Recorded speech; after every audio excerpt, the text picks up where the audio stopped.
We show first the Saturn system, and then we zoom quickly to the E-ring that is Enceladus is embedded in, and then Enceladus with the plume at the bottom, southern hemisphere, and a zoom in of the plume and an animation. The plume is made of icy grains and gas as well. The icy grains are providing the scattered light that provides the image in this case. If we go on to the next graphic, we'll get an idea of the geometry of the flyby. In July this shows Enceladus once again, and the plume is shown in pseudo color to give you a perspective on things. If we go to the next graphic, you'll see the first flyby we made in March of 2005. This is the green era. We got fairly close to Enceladus. At the time of the planning, we did not know that Enceladus had a plume, so this was the discovery of the plume itself on this flyby.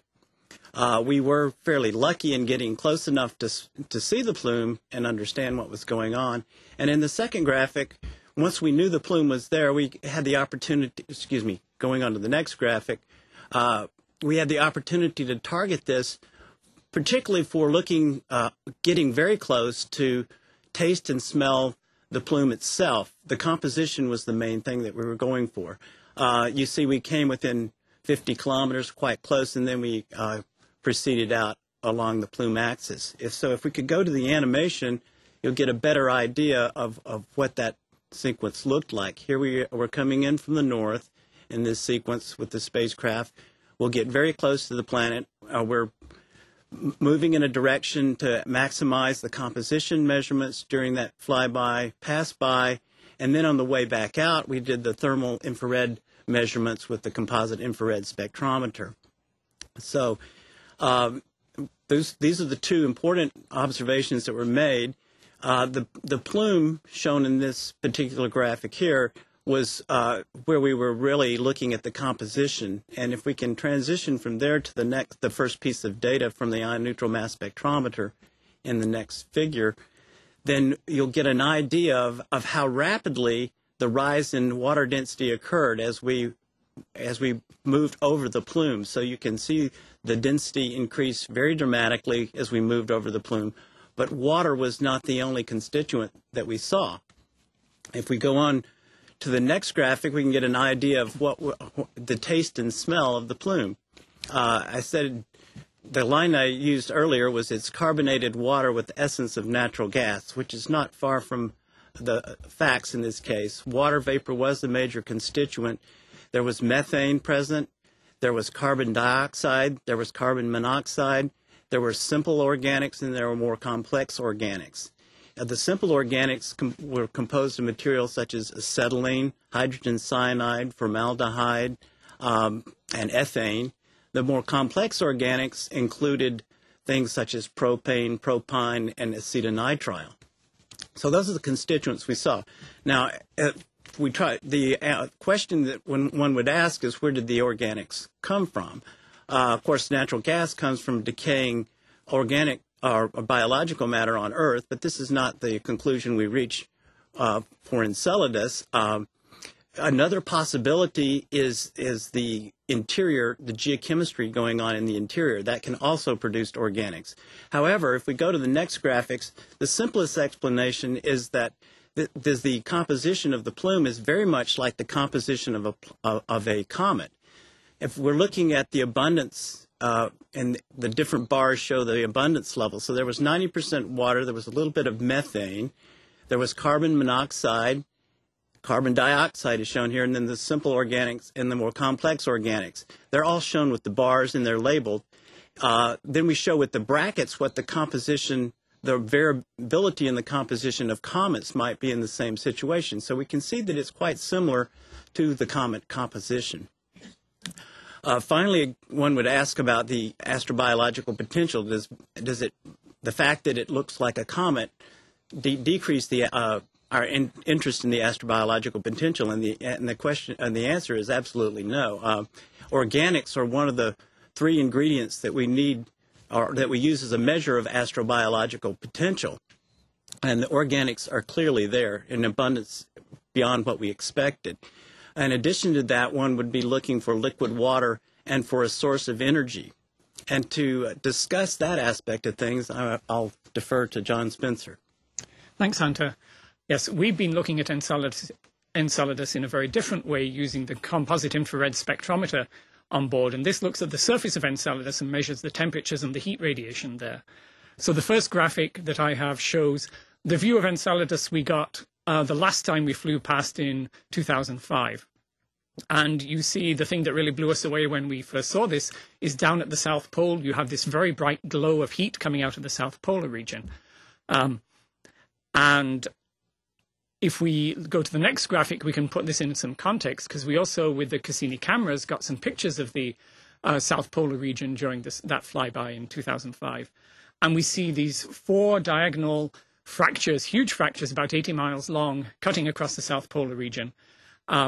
And when you superimpose the heat map on top of that, on the right-hand side, you see that there is a lot of heat coming out from just that same area as where the fractures are. We saw temperatures as high as about minus 200 Fahrenheit, which sounds awfully cold, and it is, but the background temperature of the surface is less than minus 300 Fahrenheit. So these things really stood out as warm compared to that very cold background. And so it seemed like there was heat coming out of the interior of Enceladus.